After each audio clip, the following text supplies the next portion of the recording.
हळूहळू खाना भिकारी।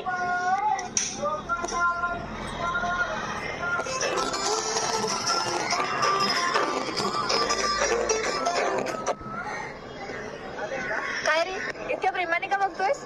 हळूहळू खाना भिकारी।